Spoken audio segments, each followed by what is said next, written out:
Hi friends, ఎలా ఉన్నారు? Welcome back to our channel మన family diary and blogs. Friends, ఈరోజు మనం ఈ వీడియోలో పూజా సామాగ్రి అంటే వెండికి సంబంధించినటువంటి పూజా సామాగ్రి ఎలా శుభ్రం చేసుకోవాలో చాలా ఈజీగా చూద్దాం. సాధారణంగా మన ఈ వెండి సామాగ్రి పూజ అనేవి బాగా జిడ్డుగా ఆయిల్ ఎక్కువ వాడడం వల్ల బ్లాక్గా జిడ్డుగా అయి ఉంటుంది. వాటిని సింపుల్గా ఏ విధంగా కొత్తగా తళతళలాడేగా చేసుకోవాలో చూద్దాం. దీని గురించి మేము పీతాంబరి పౌడర్ మీరు ఉంటారు కదా, ఆ కంపెనీ వాళ్ళది రూపేరీ అని ఒక లిక్విడ్ తీసుకున్నాం అనమాట. ఈ లిక్విడ్ కొంచెం ఒక 2-3 డ్రాప్స్ వేసుకొని మనం ఏవైతే క్లీన్ చేయాలనుకుంటున్నామో వెండి సామాగ్రి వాటిల్ని తీసుకొని, చూసారు కదా, మేము ఇది ఆల్రెడీ క్లీన్ చేసాం. ఇక్కడ తలతల మెరుస్తున్న దాన్ని మేము ఈ లిక్విడ్తో క్లీన్ చేసాం. మీకు లైవ్లో చూపించడానికి దీని ఎగ్జాంపుల్గా అక్కడ పెట్టి ఉంచాం అనమాట. అంటే లైవ్లో చూపించేస్తాం అన్నమాట మీకు ఏ విధంగా అది యూజ్ అవుతుందని చెప్పేసి, క్లీన్ చేస్తుందని. చూస్తున్నారు కదా, ఆ కొంచెం లిక్విడ్ని తీసుకొని చక్కగా అలా క్లీన్ చేసుకుంటూ ఉండాలన్నమాట. చాలా సింపుల్ ఫ్రెండ్స్, ఓన్లీ 5 నిమిషాలలోనే మీకు మొత్తం అది క్లీన్ అయిపోతుంది. తళ్ళతళ్ళలాడే కొత్త తెల్లవాటిగా వచ్చేస్తుంది అనమాట. చూస్తున్నారు కదా, ఈ విధంగా మనం గ్రీన్ డిష్ వాషర్ ఉంది కదా, దాన్ని తీసుకొని చక్కగా ఆ లిక్విడ్లో ముంచి ఒకసారి క్లీన్ చేసుకుంటూ ఉంటే సరిపోతుంది అనమాట. ఇవి చేతులకి మంట పుట్టడం అట్లాంటిది ఏమి ఉండదు. ఒకసారి మీరు వాష్ చేసుకున్న అంతా అయిపోయిన తర్వాత జస్ట్ సోప్ వాటర్ తోటి మీ హ్యాండ్స్ వాష్ చేసుకుంటే సరిపోతుంది అనమాట. చేతులు బర్నింగ్ సెన్సేషన్ రావడం అన్నీ ఉండదన్నమాట. ఇప్పుడు చక్కగా చూస్తున్నారు కదా, మీ కళ్ళ ముందే తళతళలాడే మెరుపుతోటి చక్కగా వస్తున్నాయి. ఆ జిడ్డు గ్రీజీనెస్ అనేది కానీ, ఆ బ్లాక్ కలర్ అనేది కానీ మొత్తం కంప్లీట్గా పోతుందన్నమాట. దీని గురించి మేము యాక్చువల్గా కట్ చేసేసి మొత్తం వాషింగ్ అంతా కట్ చేసి మళ్ళీ చూపించవచ్చు. కానీ మీకు లైవ్లో 5 మినిట్స్లో ఏ విధంగా క్లీన్ అవుతుంది అనేది చూపించడం గురించి టోటల్ క్లీనింగ్ ప్రాసెస్ అంతా చూపిస్తున్నాం అనమాట. చూడండి, ఒకసారి అబ్జర్వ్ చేయండి.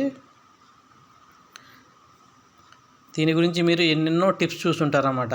యూట్యూబ్లో కానీ, డిఫరెంట్ బుక్స్లో కానీ, వీటిల్లో ఏ విధంగా క్లీన్ చేయాలి, కొత్తగా తళతళలాటే వాటిలాగా ఎలా చేయాలని చూసుండొచ్చు. కానీ ఈ లిక్విడ్ వాడడం వల్ల మీకు చాలా ఈజీగా, సింపుల్గా, కొత్తగా తళతళలాడే వాటిలాగా తయారైపోతాయి అన్నమాట. ఈ విధంగా క్లీన్ చేసుకున్నాం అన్నమాట. చూస్తున్నారు కదా.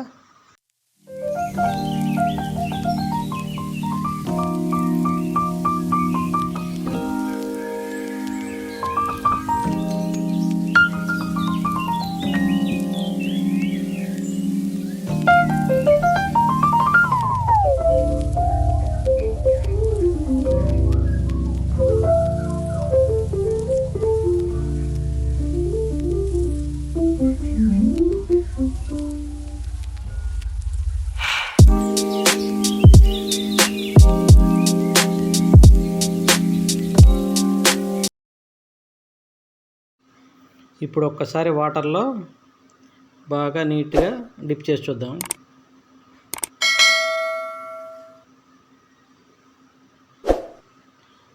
చూశారు కదా ఫ్రెండ్స్, చక్కగా తెల్లగా తళతళలాడిపోతూ ఉన్నాయి వెండి వస్తువులు. ఇది ప్రీవియస్ క్లీన్ చేసింది, ఇప్పుడు ప్రజెంట్ క్లీన్ చేసింది. చూసారా ఎంత చక్కగా ఉన్నాయో. ఫ్రెండ్స్, ఈ వీడియో నచ్చితే ఒక్కసారి లైక్ చేయండి ఫ్రెండ్స్. ఈ వీడియో చాలామందికి యూజ్ అయితే మాకు చాలా సపోర్ట్గా ఉంటుందన్నమాట. నెక్స్ట్ ఇప్పుడు వీటికి సంబంధించి కింద ప్లేట్స్ ఉంటాయి కదా, వాటిని కూడా సేమ్ ఈ ప్రాసెస్లోనే జస్ట్ ఒక్కసారి ఒక 2 మినిట్స్, 1 మినిట్లో 1-2 మినిట్స్లో క్లీన్ అయిపోతుంది అనమాట. ఎక్కువ టైం కూడా అవసరం లేదు. చూసారు కదా, చక్క క్లీన్ అయిపోతుంది అనమాట. చింతపండు, నిమ్మకాయ, రకరకాలు మీరు వాడుంటారు ఇప్పటివరకు. ఇవన్నీ కాకుండా ఈ లిక్విడ్ని ఒక్కసారి ట్రై చేయండి. రీజనబుల్ కాస్టే, తక్కువలోనే ఉంటుంది. Almost 100 rupees 50 ml. చాలా తక్కువ, 2 డ్రాప్స్ వేసుకుంటే చాలు మీకు క్లీన్ అయిపోతుంది. చూసారు కదా, ఓన్లీ 1 మినిట్ అంతే. ఇప్పుడు మీరే చూసారు కదా, ఇలాగే రెండో ప్లేట్ కూడా అలాగే క్లీన్ చేసాం. చక్కగా వీటిని ఒక్కసారి వాటర్లో కానీ క్లీన్ చేస్తే అయిపోతుంది అనమాట. సింపుల్ ప్రాసెస్ అనమాట. ఒక్కసారి వీటన్నిటిని మనం తీసుకుని ఫ్రెష్ వాటర్లో ఒక్కసారి కానీ క్లీన్ చేసామంటే కొత్త వస్తువులు కొనుక్కొని వచ్చామా అన్న విధంగా ఉంటాయి అన్నమాట. భగవంతునికి భక్తునికి అనుసంధానం అనేది అంబికా దర్పవతినే కాదు మాస్టరు, ఈ విధంగా ఇంత చక్కగా క్లీన్ చేసి మీరు వెండి కుందులు కనిపెట్టారంటే ఆ దేవుడి ఆశీస్సులు మీకు ఎప్పటికీ చల్లగా ఉంటాయి. ఫ్రెండ్స్, ఈ వీడియో కానీ మీకు నచ్చినట్లయితే ప్లీజ్ ఒకసారి లైక్ చేసి మా ఛానల్ని సబ్స్క్రైబ్ చేసుకోవడం మాత్రం మర్చిపోకండి. అండ్ ఈ వీడియో మీకు యూస్ఫుల్ అనిపిస్తే మీ ఫ్రెండ్స్ అండ్ ఫ్యామిలీ మెంబర్స్కి షేర్ చేయండి. Bye friends.